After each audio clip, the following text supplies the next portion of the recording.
Chapter ini dibuka di tengah ketegangan.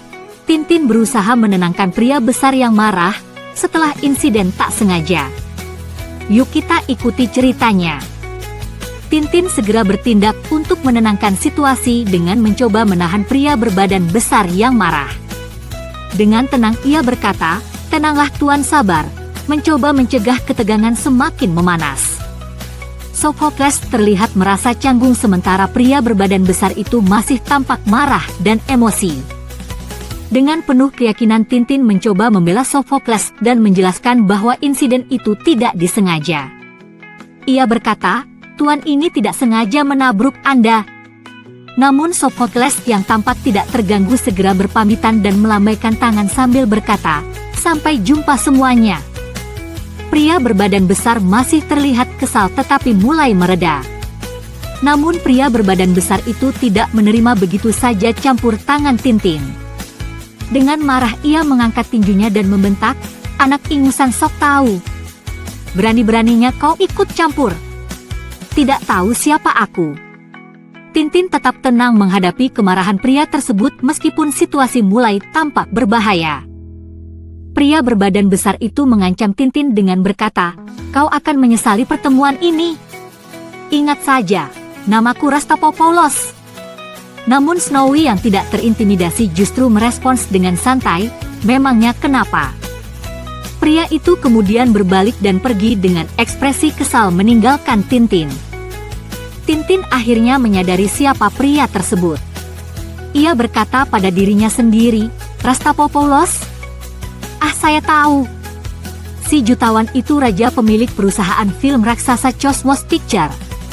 Dan ini bukan pertama kalinya kita bertemu."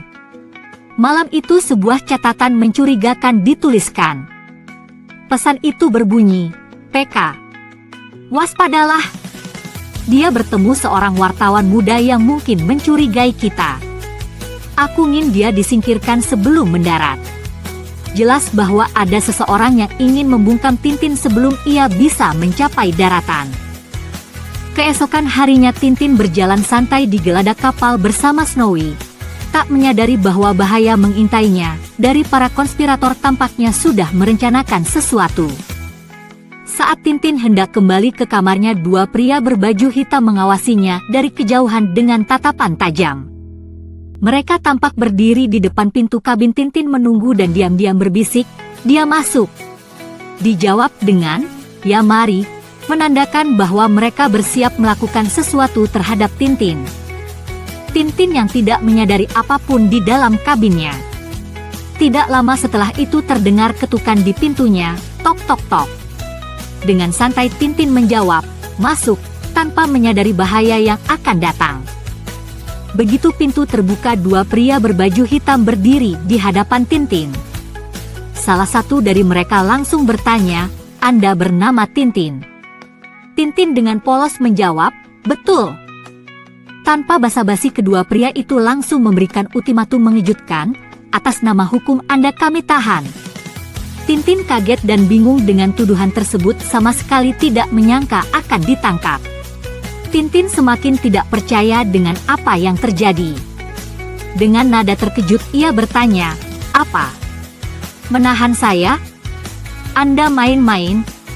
Namun para pria berbaju hitam itu tampak serius dan tidak menunjukkan sedikitpun tanda bahwa mereka bercanda.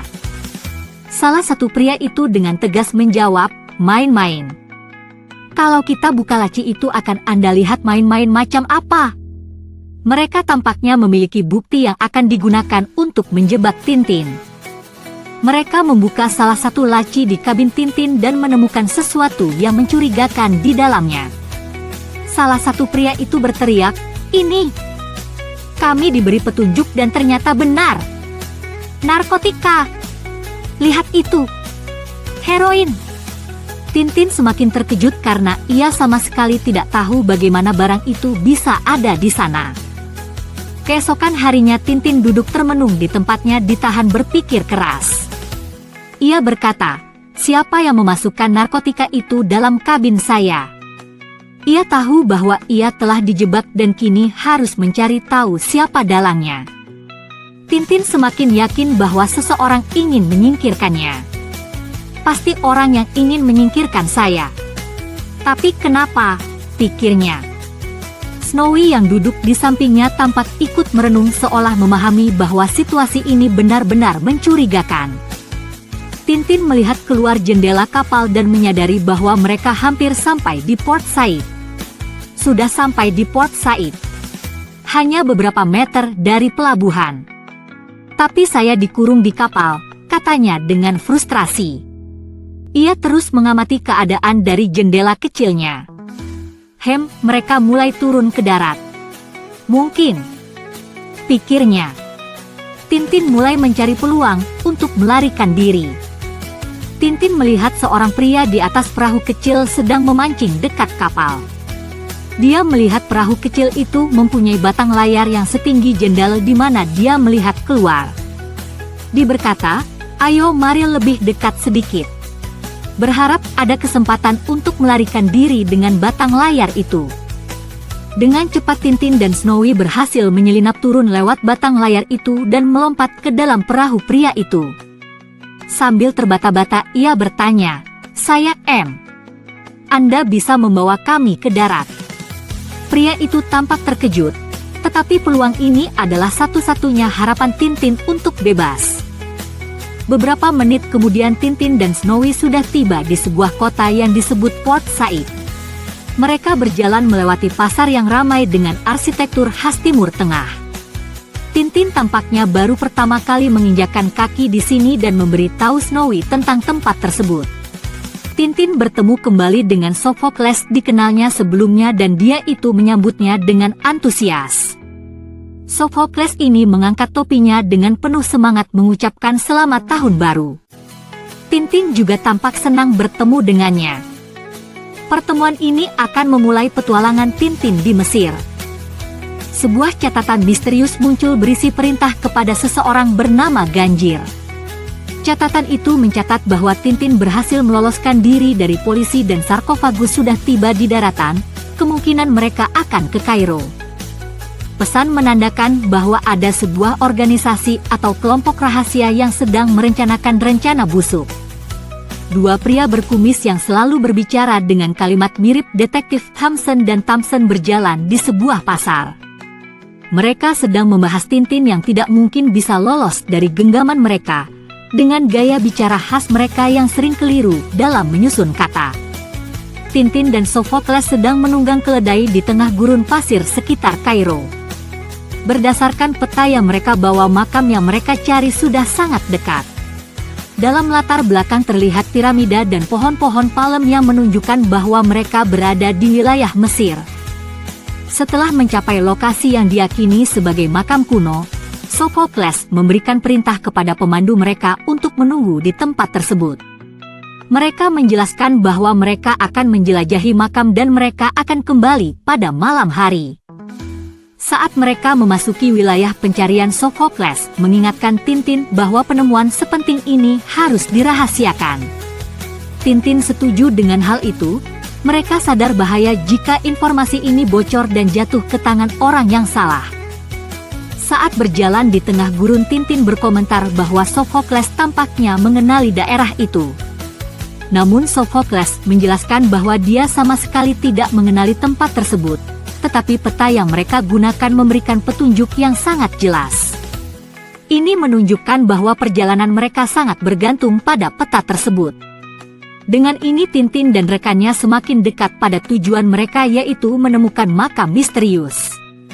Mereka akhirnya semakin dekat dengan lokasi tujuan dan Tintin memuji kemampuan Sophocles dalam menentukan arah. Ini menegaskan bahwa Sophocles sangat cermat dalam membaca peta dan memahami petunjuk yang ada. Snowy juga tampaknya ikut bersemangat menunjukkan bahwa mereka hampir menemukan sebuah penemuan yang mungkin mengungkap misteri Firaun. Sophocles berlutut di tanah sambil memeriksa sesuatu dan dia dengan yakin menyatakan jika petunjuknya benar, makam Raja Kios ada tepat di tempat mereka berdiri. Ini menunjukkan bahwa mereka sudah berada di titik utama pencarian mereka. Dengan kegembiraan yang terlihat, mereka siap untuk menggali pasir untuk menemukan makam itu. Mereka akhirnya menemukan sebuah batu yang kemungkinan besar merupakan bagian dari makam. Dengan penuh antusiasme Sophocles berseru bahwa mereka telah menemukan makam yang mereka cari. Ia dengan penuh semangat menyatakan bahwa ia telah tiba untuk menemukan rahasia kuno makam ini. Sementara Sophocles sibuk menyatakan bahwa namanya akan terkenal berkat penemuan makam ini, Tintin memperhatikan Snowy yang kelihatannya dia menemukan sesuatu yang mencurigakan. Tintin terkejut menemukan sebuah cerutu di sekitar makam. Keberadaan cerutu ini tampaknya sangat aneh di tempat seperti ini, menandakan bahwa seseorang mungkin telah datang ke sini sebelumnya. Misteri pun semakin dalam, siapa pemilik cerutu ini? Ketika Tintin mengambil cerutu itu, ia menyadari sebuah fakta mengejutkan. Cerutu tersebut memiliki tanda cap kerajaan Firaun.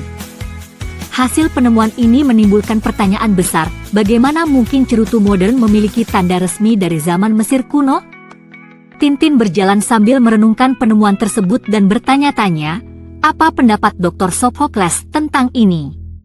Ia tampaknya ingin mendapatkan opini dari Sophocles sang ahli mengenai cerutu bercap kerajaan Firaun itu. Saat Tintin berbalik untuk bertanya kepada Sophocles, ia terkejut karena pria itu menghilang. Tintin sangat kaget dan mulai menyadari bahwa ada yang tidak beres. Di saat yang sama Snowy menemukan bahwa simbol di makam itu identik dengan yang ada di cerutu tadi, menunjukkan adanya hubungan misterius antara makam dan organisasi di balik cerutu tersebut. Di akhir chapter Tintin bingung karena rekannya Sophocles hilang. Yuk kita cari tahu apa sebenarnya yang terjadi di terusan chapternya.